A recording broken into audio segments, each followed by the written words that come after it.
Conexão Poder. Oferecimento Titânia Telecom. Soluções para conectar negócios e pessoas.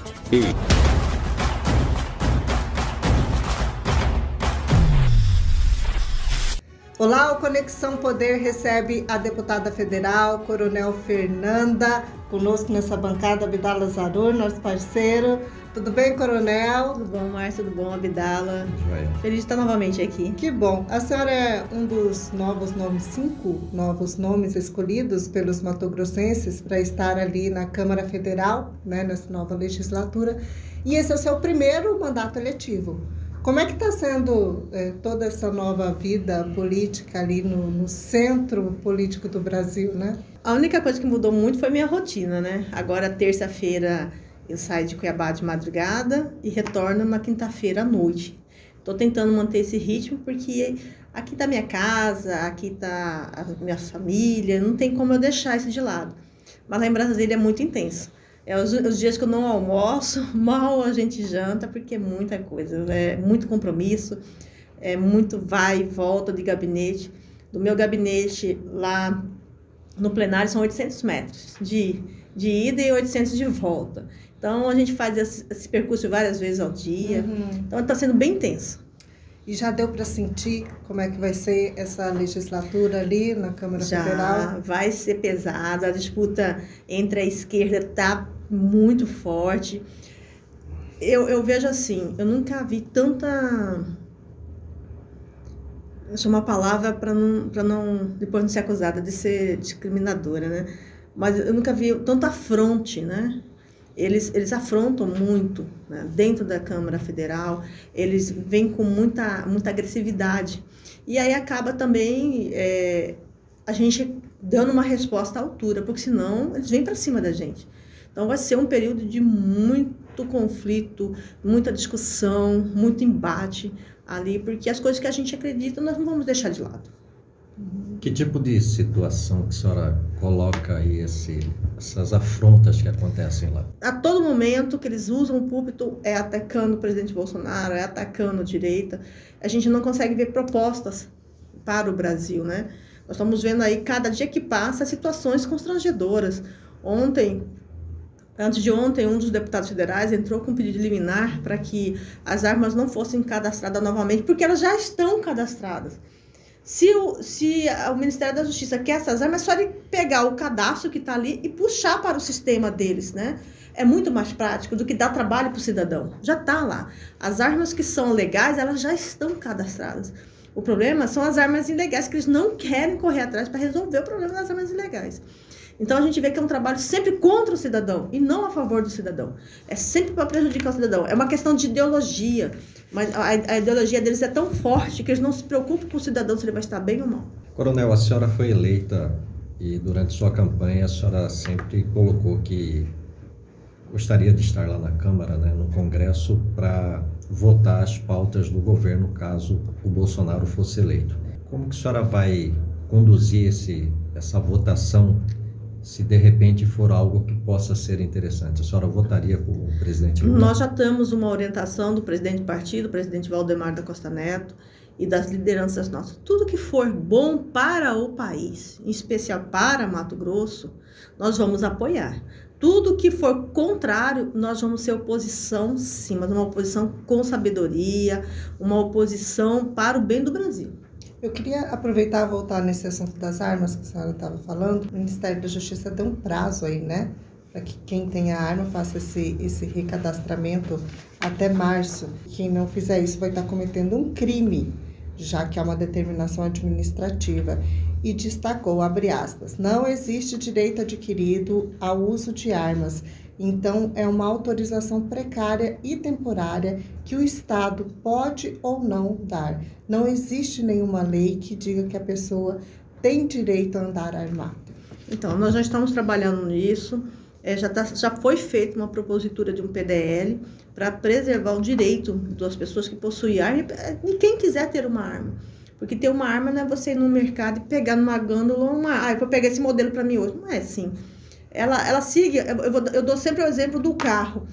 Para você ter um carro, para Para você andar nesse carro, você tem que ter habilitação, o seu carro tem que estar com registro, ninguém pode andar com carro sem uma placa, não é isso? Ninguém anda de carro assim, de qualquer jeito. A arma do mesmo jeito. Para você adquirir uma arma é muito mais complicado do que o carro, para você ter uma ideia. Você pode ir na loja, escolher um modelo, aí o dono da loja, ele vai abrir um processo para você. Esse processo dura de 3 a 6 meses para que seja autorizado. Depois que autorizarem, aí vai verificar também se você, para você comprar aquela arma, se você tem passagem, se você passou pelo psicotécnico, se você tem curso para poder manusear uma arma. E depois de tudo isso, aí sim que vai ser concedida a autorização. Então não é uma coisa assim que você pega, hoje eu quero escolher esse modelo, vou sair com ele no final da tarde, igual você compra um telefone ou qualquer outra coisa. É um processo muito rígido. Mas essa medida aí do Ministério da Justiça? É afrontosa ao cidadão brasileiro. Primeiro porque o Estado, quando eu falo Estado, não estou falando Estado de Mato Grosso, estou falando a nação, não tem condições nenhuma de dar ao cidadão brasileiro segurança pública.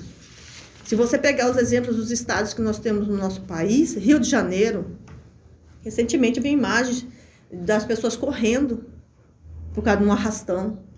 Nós temos aí pessoas que moram em regiões rurais distantes, onde a gente não consegue fazer um policiamento a tempo no lado do socorro.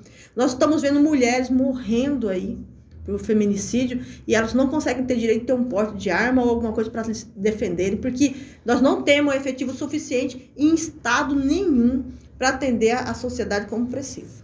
Então, é uma falácia desse ministro. E, deputada, mudando um pouco aí de assunto, a senhora esteve aí nessa semana visitando as pessoas de Mato Grosso também, que estão presas ali em Brasília, desde aqueles atos de invasão à sede dos 3 poderes lá em janeiro, né? Qual é a percepção que a senhora teve lá? Quais são as principais reclamações? Como que tá? O que está acontecendo ali? A percepção que é um sentimento de constrangimento até dos agentes policiais. Porque eles estão num bloco separado, não tem contato com outros presos. Mas o sistema carcerário, ele tem regras e essas regras têm que ser cumpridas. Eles não podem, esse bloco aqui eu não vou cumprir regra, esse aqui eu vou. Não tem, o presídio em si é um lugar de segurança, né? E eles são obrigados a aplicar a regra para todo mundo para preservar a segurança do próprio presídio. Então, isso tem causado muitos problemas. Essas pessoas que estão presas lá, a maioria, quase que 95%, nunca passaram pela polícia. Não tem passagem pela polícia. Nunca cometeram crimes. Tem pessoas presas lá que nós constatamos agora nessa visita que eu fiz no Papuda com 70 anos, mais de 60 anos, pessoas com doenças graves, câncer, bolsa de colostomia. Essas pessoas, a maioria, foram presas no QG e não lá no evento, né?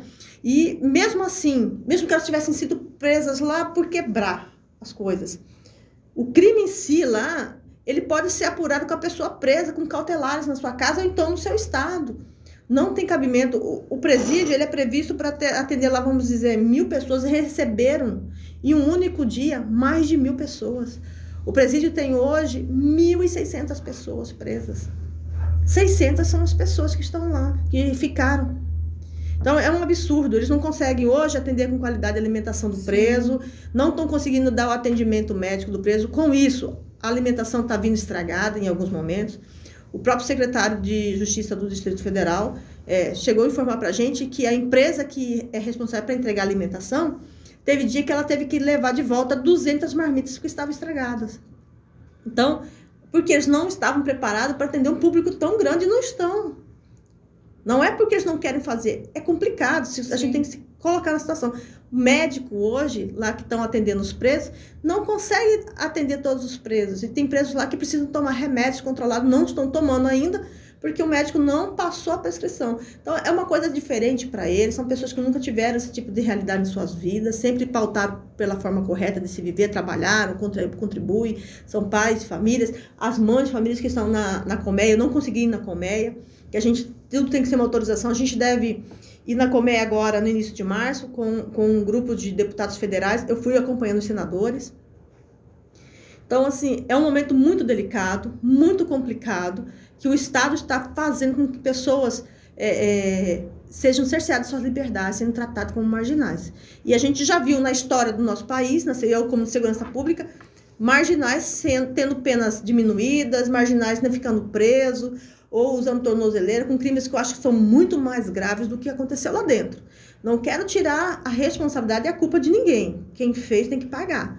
Mas a gente tem relatos lá, por exemplo, de um rapaz que foi preso, ele pegou carona para vir para Sinop. Como o pessoal estava vindo para Mato Grosso, e a filha dele mora aqui, ele falou assim, eu vou pegar carona com vocês para mim ir para o Mato Grosso. Foi preso, está lá preso. Eu tenho um relato de um outro moço que estava aguardando para esperar a mãe dele para vir embora, foi preso. Nós temos relatos assim de coisas que não existem, pessoas que foram presas a 500 quilômetros de lá, que estavam no ônibus indo embora, ou então que estavam chegando, a coisa já tinha acontecido, e as pessoas estavam chegando. Então, assim, é um absurdo. Tem um ônibus de um estado que eles iam sair na noite anterior, eles estavam vindo na noite anterior, porque estava chovendo muito. Aí o pessoal não deixou eles irem, porque você tinha que sair de madrugada. Então, tudo foi uma coisa meio que orquestrada, entendeu? Eu acho que a gente tem que fazer com que as leis que já existem no nosso país sejam cumpridas. O direito de defesa, responder de acordo, todos têm residência fixa, todos são réu primário. A lei tinha que se responsabilizar por isso. Coronel, a decisão dessas pessoas estarem presas é do ministro do STF. E aí, se a alta corte tem um ministro que agiu dessa forma, não seria um abuso de autoridade? Que tipo de ação o Congresso ou a Câmara? O que a Câmara já está fazendo? Nós estamos colhendo assinaturas para abrir uma CPMI, né? E no Senado já conseguimos o número de assinaturas necessárias. Para a Câmara Federal está faltando algumas ainda, mas já estamos trabalhando nisso. No dia que eu estive com os senadores lá na Papuda, a senadora pelo Mato Grosso do Sul, a ex-ministra, fugiu o nome dela aqui agora, e o Rogério Marinho, eles foram falar com o presidente Tereza Cristina. Eles foram fazer uma visita ao presidente nacional da OAB, cobrando que a OAB também se posicione, né? Porque a gente fala tanto de direitos humanos. Por que para essas pessoas os direitos humanos não estariam sendo aplicados? Eles precisam matar, roubar para fazer isso? Então, eles foram lá e o presidente da OAB falou que já tinha tomado providências nesse sentido e que eu acredito que nos próximos dias deve acontecer alguma coisa nesse sentido. Ou soltar com medidas cautelares ou recambiar os presos para os seus estados. Esse pedido, eu acho que tem até um pedido já para que esses presos sejam recambiados para os seus estados. Tem um pedido, né? dos advogados, dos defensores, tem um pedido do secretário de Justiça do Distrito Federal, tem um pedido também dos senadores e dos deputados federais da própria OAB. Se estivessem aqui, a senhora acredita que o tratamento seria outro, as condições até de julgamento, celeridade? Não, o processo corre lá. O processo corre lá. Então, a diferença é que eles estariam mais próximos das suas famílias, entendi. né? A senhora trouxe umas cartas. Trouxe algumas cartas. E mensagens também que eles falaram para isso. Ontem eu conversei com a mãe. Aos familiares. O que eles falam nessas... Olha, fala pro meu filho que tal coisa. O que eles têm falado para mim repassar que eles estão bem fisicamente, emocionalmente estão muito abalados, né? E que esperam logo estar em casa. Um resumo de tudo. E que sente saudade da família. A senhora acha que o ministro Alexandre, ele, de alguma forma, ele intimida hoje os parlamentares? Eu acho que falar intimidar é você sobrepor uma instituição sobre a outra, né? Nós estamos tentando, de todas as formas, fazer com que as instituições elas sejam independentes, que elas se respeitem. É isso que a gente quer. Principalmente que respeite o povo brasileiro. Eu falo assim, até pegando como exemplo aí o Daniel Silveira, né? Foi preso enquanto deputado, acabou a legislatura, foi preso de novo. Tudo bem que me parece que ele talvez tenha excedido ali, né? No que ele fez, mas dá essa impressão assim que hoje parece que há um certo receio de falar do Alexandre, do ministro, e por conta de ter alguma retaliação. É o que nós estamos tentando fazer em Brasília, é dar condições para que as instituições elas sejam respeitadas nas suas decisões. Nós vamos trabalhar muito em relação a isso. A senhora falou sobre a CPMI. ela foi aprovada no Senado, agora falta a Câmara. Já colheram assinaturas. Colheram assinaturas necessárias, né? E aí, explica pra gente, por favor, qual que é o objetivo dessa CPMI, justamente porque ela foi apresentada por um senador de direita, e aí quando muita gente olha e fala, olha, eles estão pedindo uma investigação contra esses atos e tal, quem não está acompanhando já dá a impressão de que quer penalizar. Então, assim, explica, por favor, qual que é a finalidade. A finalidade, né? É realmente apurar o que aconteceu, porque nós temos informações de vídeos, temos declarações de pessoas, a exemplo desses rapazes que eu conversei que estavam presos lá, que não faziam parte do processo, não fizeram parte do vandalismo, estavam dentro do ônibus. E a gente tem essa informação porque eu aqui no Mato Grosso foram vários ônibus para lá. Tem pessoas que já estavam em Mato Grosso e estavam na relação como presos. Então, o que a gente quer apurar realmente, como que foi feita essa investigação?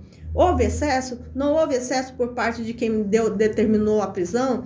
Essas pessoas que estão presas, elas mereciam estar presas? Elas cometeram realmente esses crimes? Não, elas não cometeram.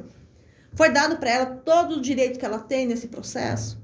Quem realmente fomentou isso? Quem realmente quebrou?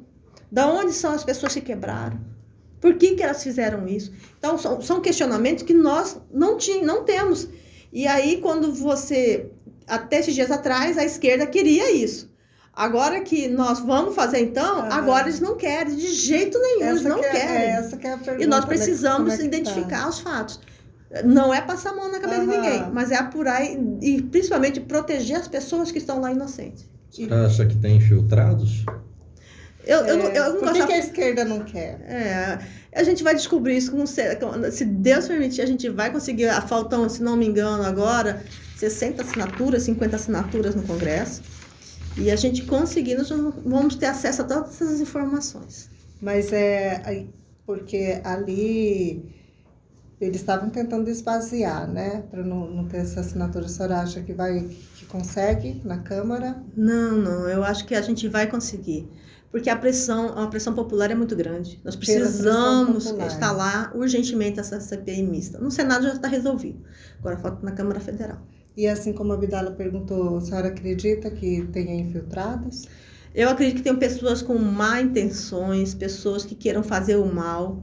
E eu vejo nas minhas redes sociais, quando você faz um questionamento ou faz algum ponderamento, vem um monte de gente ameaçando, criticando, xingando.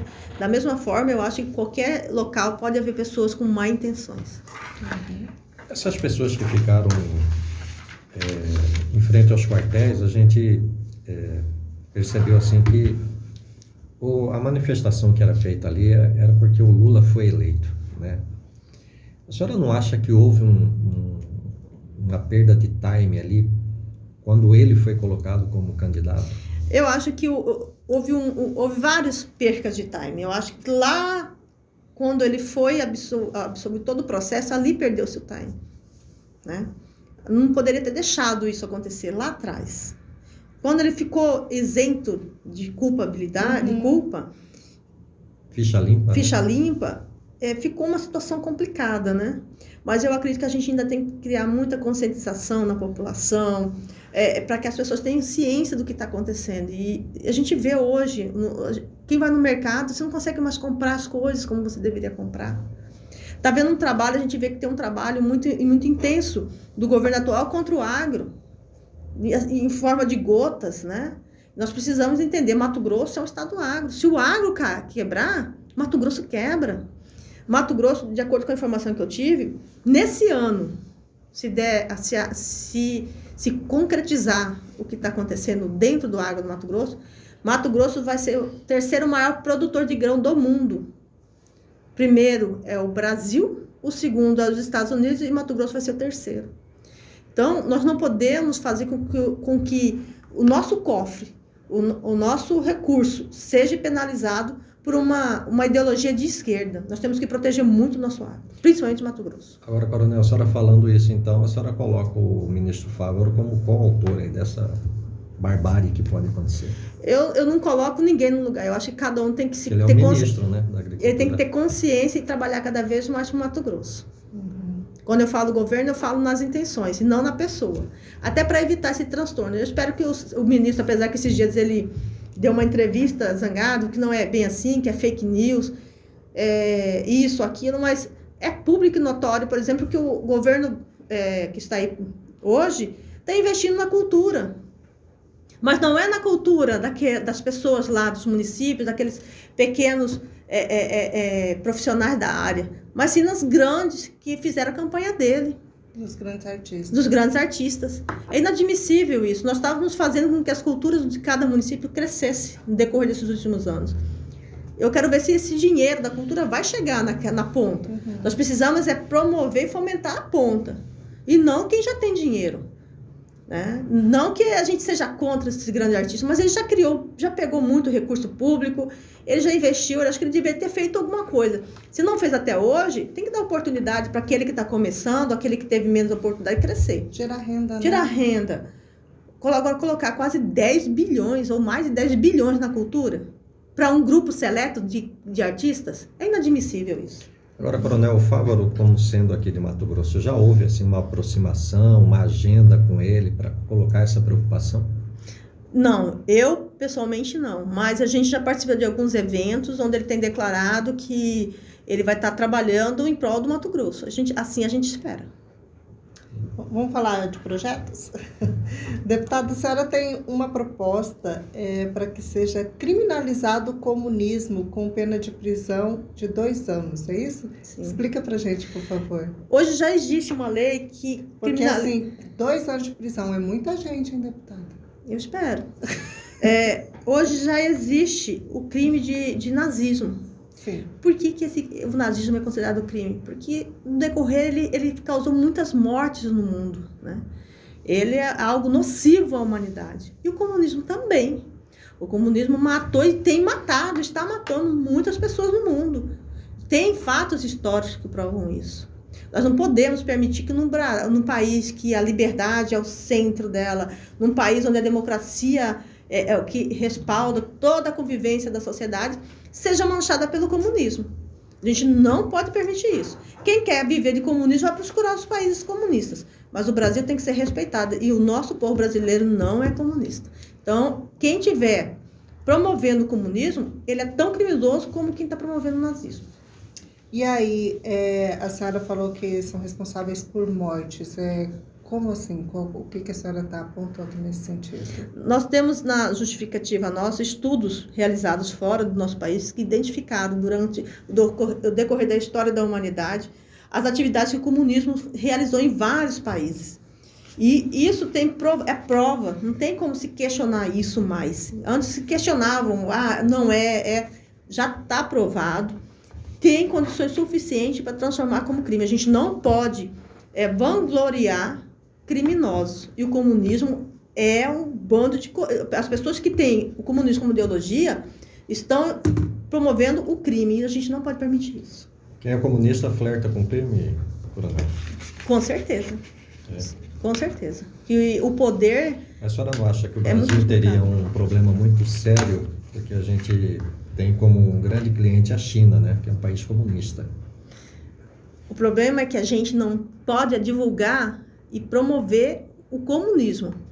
A questão do comércio de grãos, comércio de carne, não está aqui para ser promovido o símbolo do comunismo. Está se fazendo um comércio entre países. Para você comprar aqui, a gente não vê nenhum produtor promovendo o comunismo. Pelo contrário. Ali está sendo feito um comércio onde se leva um produto e se recebe por ele. Mas só para eu entender, quando a gente fala do comunismo, a gente viu recentemente até uma polêmica envolvendo um deputado, né, daqui, bolsonarista, que fez um gesto e ficou caracterizado, ou pelo menos deu a entender que foi um gesto nazista, né? O comunismo seria como? Mas, por exemplo, esse gesto que foi considerado nazista é uma palhaçada de quem fez esse comentário. Porque se você pegar as fotos de todos... Ele estava em juramento. Estava em juramento. Essa a posição de juramento, a não ser que mudou. Né? Porque até ontem, essa era a posição de juramento. Agora, não dá para ficar brincando. A princípio, assim, eu até entrevistei que é o deputado Eliseu Nascimento. Ele justificou. Ele justificou. É obrigatório. Ele justificou, é que o ângulo, talvez, que foi feito a foto, né, a imagem dele, possa ter dado Também essa fizeram. interpretação. Pois Também mas- fizeram uma foto minha assim. Então, eu estava mas- no ângulo, dá a impressão que a gente tá lá assim, mas é uma posição. Não vamos nem Agora, o fazer aqui comunismo, pra por não, não achar que a gente tá... Agora, o comunismo, nós temos símbolos do comunismo, que tem Isso pessoas ele- que... eu acho que é isso que a Abdala quer dizer. Como é que vai identificar? Como vai identificar? Tem, é o Comunismo. martelo, tem o martelo, tem a foice, que é do comunismo. Não pode ter esse tipo de símbolo dentro de uma instituição pública. E um governo de Também não. esquerda? Também não. Se a pessoa que se propõe ser governador de um país, presidente de um país, de um governo de um estado brasileiro, ele tem que defender as cores do nosso país e não a ideologia que ele quer ser. Se ele quer uma ideologia particular para ele, que ele faça isso na casa dele, mas não nas instituições que ele governa. Isso colocaria fim a partidos aí também, né? Porque nós temos partidos, né? Nessa Quem quer denominação. viver de comunismo vai viver nos países comunistas. Nosso país não é comunista. Eu vou fazer uma outra pergunta aqui para a senhora ainda nesse assunto. A gente falou da China, que é um cliente comercial, né, aquela coisa toda. E a gente vê que o governo atual, ele tem, assim, essa característica, até falou em relação à questão lá do BNDES, essa questão de emprestar dinheiro para países comunistas. E aí? Nós também já estamos tomando providência para que o governo não empreste dinheiro nem para país comunista, nem país qualquer que seja que está devendo no nosso país. Nós temos muitas obras públicas para serem realizadas no nosso país. Mato Grosso, nós temos aí as BRs, nós temos a ferrovia, nós temos a saúde, temos a educação. Precisamos melhorar primeiro essas situações, para depois ir corrigir problema de outro país. Então, o BNDES não é para isso. Nós também já estamos tomando providência em relação a isso. Vamos trabalhar muito para que o governo que está aí não use mais dinheiro público para dar condições dos seus companheiros, né, de outros países. Nós temos pessoas brasileiras capazes de receber esses recursos e promover desenvolvimento. E a senhora acha que seria outro calote caso emprestasse esse dinheiro, justamente porque são países em crise, uma grande crise, tudo isso já não receberam ainda do empréstimo passado? Seria outro calote? Ah, com certeza. Outro rombo? Com certeza. Aí a gente podia até aproveitar se isso acontecesse, né? Aproveitar o que aconteceu e a decisão do ministro Gilmar Mendes e suspender. Será que a gente consegue suspender aí o passaporte e a CNH desse público também? Né? Já podíamos fazer um bem bolado aí. Deputada, a senhora, qual que é a opinião da senhora sobre essa ida do ex-presidente Jair Bolsonaro para os Estados Unidos? E ele que após a sua derrota, ficou num silêncio ensurdecedor ali. Eu acho que ele não é fácil a situação do presidente Bolsonaro. Eu falo como ser humano, né? Ter sido presidente do Brasil foi muito complicado. Ele enfrentou um sistema muito pesado. Ele nunca parou, mesmo com problema de saúde, ele sempre esteve à frente de tudo. Eu acho que esse momento dele ter ido para lá foi um momento de muito... como que eu posso colocar uma palavra necessária para que ele mesmo se restabelecesse, fisicamente, mentalmente. Porque a gente sabe do problema do presidente Bolsonaro, ele tem lutado muito com a saúde dele, ele precisa se restabelecer. Ninguém entra numa guerra fraco, ninguém entra numa disputa corpo e mente debilitado, né? E ele precisava se estruturar, se fortalecer para que ele voltasse. Agora, acho que em março ele retorna para o Brasil. É um direito, a gente tem que olhar para ele como ser humano. Agora, após o segundo turno ali, que o presidente Lula ganhou a eleição, ele se isolou. E nesse isolamento houve essa movimentação para a frente dos quartéis. Esse silêncio dele ali, só por si só, já gerava uma expectativa. A senhora não acha que ele deveria ter feito alguma coisa ali? Porque me parece que as pessoas a todo momento assim sentiam que poderia acontecer algo que pudesse mudar o rumo daquela mas história. eu mesmo conversei com várias pessoas na época que estavam lá, olha, não vai dar certo isso aí, parem com isso. Não, agora mesmo que o presidente fale que não é para fazer, a gente vai fazer. Então, era uma coisa que não tinha controle, eram Não pessoas... tinha uma orientação da direita, não tinha comandamento, não tinha líderes, eram pessoas que estavam com posicionamento de lutarem pelo Brasil. Era individual, não era eu fomentando para você fazer. Eu estava lá porque eu queria, era mais ou menos isso, entendeu? Então, não era o presidente Bolsonaro que ia impedir. Essa ausência dele não enfraquece a direita, não prejudica a atuação de quem ficou aqui no fronte, como a senhora? Não, porque a gente sabe por que ele está lá, a gente compreende, a gente entende isso, e é necessário esse momento para ele se restabelecer. A gente fala na saúde dele, e todos nós temos o nosso... Nós somos conscientes daquilo que nós queremos ali naquela casa, do que nós vamos lutar para realizar em prol do Brasil, e a importância da união desse bloco que nós temos lá, para proteger o Brasil daqueles que querem transformar o Brasil naquilo que nós não queremos, né? Tirar do povo, fechar indústrias, né? Proibir o cidadão de ter liberdade. Parece que as pessoas não estão notando que isso está acontecendo de forma bem a conta-gotas, porque na hora que vier a enxurrada, vai ser difícil. A senhora acha que ele corre o risco de ser preso? E se isso acontecer, a senhora acha que pode ter uma revolta popular? Pode, eu acho que pode, sim. Acho que ele corre risco, sim, porque eu tenho visto a esquerda toda hora fomentando junto a algumas instituições esse pedido e forjar alguma coisa. E caso isso aconteça, vai ser um tiro no pé deles mesmo. Poderá causar uma grande revolta. A senhora fala já com relação ao que a gente viu, né? Dessas manifestações que rapidamente se organizaram, tiveram bloqueios, depois tiveram manifestação na frente dos quartéis. Com certeza. Porque a prisão, por exemplo, dessas pessoas até hoje está todo mundo revoltado. Eu acho que quando você tem uma situação que causa revolta, o melhor que se faz é conversar, dialogar e não colocar pólvora. Voltando ali na CPMI, o que a senhora acha que essa CPMI pode revelar? Ela pode revelar as verdades dos fatos, e isso vai fazer com que a gente traga à população brasileira a sensação de justiça. E em relação à revolta, eu espero que isso nunca aconteça, porque nós talvez não teremos condições de avaliar as consequências de tudo isso. Deputada, a senhora, policial militar, oficial da PM, nós tivemos um caso em Vera, infelizmente, de um incidente lá que resultou na morte de um rapaz. A senhora acha que aquele policial, a senhora deve ter visto esse vídeo, a senhora acha que esse policial agiu corretamente? Eu acho que sim. Acho não, tenho certeza que ele agiu. A senhora, no lugar dele, faria o mesmo? A mesma coisa. Porque uma coisa é você agir com má intenção, que não foi o caso. A outra é você estar ali no estrito cumprimento do seu dever. O policial veio a primeira vez, conversou, pediu. O policial não foi lá porque ele quis, ele foi a pedido da sociedade, que solicitou a presença da polícia. Foi lá, pediu, conversou. Na hora que a polícia virou as costas, eles pioraram a situação. A polícia chegou lá, foi fazer a autuação, que é a medida necessária, que cabe ali, a autuação dos fatos.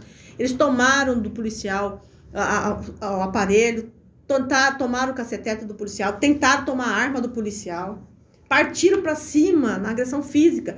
E a única coisa que o policial tinha, um outro companheiro e as armas dele. Se fosse você usaria o quê? Era sua vida, mas é a sua vida. Então, a vida da gente tem que também ser preservada. O policial, ele é um ser humano como qualquer outro. Ele tem dor, ele tem sentimento, ele tem medo de morrer também. E ele ali colocou a vida dele em risco para salvar a sociedade que havia solicitado a presença dele. Agora, a gente tem que fazer avaliações. Esse rapaz que morreu, que agora estão tentando transformar como vítima, esse rapaz que morreu já tinha outras passagens na polícia, já era histórico ele de enfrentar a polícia, já tinha um histórico de agressividade, já tinha um histórico de dar confusão.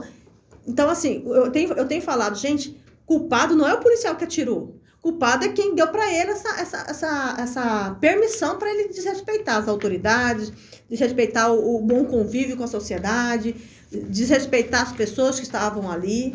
Então, a culpado foi quem permitiu que ele fizesse isso. Culpado é os amigos deles que estavam ali na hora ajudando a fazer isso. Porque um companheiro de verdade, Abdala, Eu falo, cara, não faça isso. Abaixa o som. Não vamos ter problema com a polícia. Vamos respeitar os vizinhos. Isso é ser amigo de verdade. Não é, pode aumentar aí que nós vamos enfrentar a polícia. Um cara desse está promovendo um problema para o seu amigo. Então, é o tipo de amizade que você não pode ter perto de você. A Assembleia Legislativa discute a possibilidade do uso de câmeras nas fardas. A senhora é a favor ou contra? Eu gosto muito dos deputados estaduais, mas eu espero que eles, em vez de ficarem brigando por causa de câmera nas fardas, que eles briguem para aumento urgente do efetivo da polícia, do bombeiro, da polícia civil em todo o estado de Mato Grosso. A senhora é a favor ou contra? Primeiro façam isso. Não adianta a câmera para fiscalizar meia dúzia. Nós temos que primeiro dar condições daquele policial trabalhar. Aí depois posso até pensar em fazer isso. Temos coisas mais urgentes, mais necessárias, mais imediatas. E ficam se apegando a coisas pequenas que não vai resolver. Uma câmera na farda do policial não vai deixar de socorrer um incidente. Talvez, Abdala, lá na sua casa, pode acontecer, dando um exemplo, tá? Pode acontecer alguma coisa e você não vai conseguir ser atendido por falta de efetivo. Adianta uma câmera na farda deles? Não. Nós temos que resolver os problemas. Falta de efetivo, armas não letais para todo o estado. Melhoria. Já melhorou muito, muito mesmo. Mas precisa melhorar para se adequar à atual realidade do nosso estado. Só para, não sei se é para finalizar. Não, pode continuar. Esse assunto realmente ele é polêmico, né? Todo mundo está falando disso. Mas eu vou mudar a pasta e vou perguntar da saúde, que a gente está vendo aqui em Cuiabá uma situação envolvendo o governo do estado e a prefeitura de Cuiabá. A senhora se propõe aí a fazer uma conciliação entre o Mauro Mendes e o Emanuel? Como a senhora está vendo essa questão da saúde? A saúde tem prejudicado muito o povo mato-grossense. Cuiabá, ele não atende só o povo cuiabano, ele atende o estado inteiro, né? E eu entendo que essas autoridades, elas precisam recuar, elas precisam entender que estão ali para servir e não para ser servido. As questões pessoais têm que ser deixadas para dentro do muro e as questões profissionais para fora do muro, porque é fora do muro que estão a população. A saúde pública tem que ser resolvida urgentemente em Cuiabá. Não só Cuiabá, porque Cuiabá está o foco, mas a gente vai pegar outros municípios que a gente sabe, históricos, precisam ser atendidos com urgência, para que todo mundo possa ter um atendimento decente. Ontem eu tive a visita de vereadores pedindo ajuda em relação a emendas para a gente trabalhar um projeto. O interior nosso, por exemplo, tem lugares que não tem atendimento para hemodiálise. As pessoas viajam quilômetros para ter atendimento de hemodiálise. As pessoas estão precisando urgente das cirurgias eletivas. Então, a melhor coisa que tem é se reunirem e trabalharem com foco. O foco é atender a população, que foi isso que foram eleitos, né? Se estão com problemas pessoais, resolvam lá nos seus cantinhos e deixa o trabalho pro lado de fora, que ele vai seguir em frente. Voltando aqui, desculpa, nessa questão das armas, né, da questão dos policiais, o comandante da PM anunciou que vai ter aquisição, já parece que teve aquisição, de 800 kits de armas não letais, que esse equipamento deve chegar em março, abril, né? A senhora acha que isso ajuda, resolve? Como que a senhora avalia? São 800 kits. Se você dividir 800 kits por município, nós temos 141 municípios. Se você colocar só na capital, nós temos hoje aí, eu vou fazer da Polícia Militar. Primeiro, especializada. Aí cada unidade dessa tem suas companhias. BOP, Rotan, Tática. 50% disso aí vai ficar entre Cuiabá, Rondonópolis e Várzea Grande. Talvez Sinop. Precisa de muito mais. Para atender municípios como Vera, por exemplo. Vera, né? Sorriso. Todos os municípios têm que ter um profissional treinado com esse material não letal. Todo município. Não. Tem que ter no mínimo 3, né? Porque se esse aqui adoecer, tem 2. E se esse aqui tirar férias, tem 1. Coronel Fernanda 2024.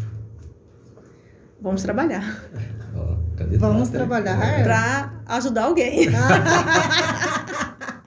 Achei que ela fosse revelar agora, me dar no plano. Suspense, né? Suspense 2024. 2024. Não aguento não, Abdala, sair de uma candidatura de Senado. Não, agora eu tenho que respirar. Vou só ajudar. Tá certo, Coronel. Quero agradecer a sua participação aqui no Conexão Poder. Entregar que nosso presidente da casa, a senhora leve para o seu novo gabinete ou o seu novo escritório também. Amém. Né? Deixar o espaço aberto para suas considerações finais. Quero agradecer a oportunidade, estar sempre à disposição de vocês aqui da Conexão. E peço para as pessoas que estão com a gente, nos acompanhem aí nas redes sociais, Coronel Fernando MT, no Twitter, no Instagram, no Facebook. Mande mensagem lá, dá sugestão. Eu recebo todo dia uma sugestão. Coronel, a gente podia propor essa lei. Não gostei disso, gostei disso. Aqui no meu município precisa de tal obra. E eu falei ontem na rádio, lá com o Munhoz, que eu estou organizando um projeto social que eu quero, a cada um bimestre, escolher um aluno da rede pública do nível médio para ele fazer um dia deputado federal junto comigo lá em Brasília, para ele entender como é que funciona essa situação e que ele possa ser um jovem que venha contribuir depois com o nosso Estado. Certeza, legal. Obrigada, Coronel. Obrigada, Abdala. Tamo aí. Até mais. Conexão Poder. Oferecimento Titânia Telecom. Soluções para conectar negócios e pessoas. E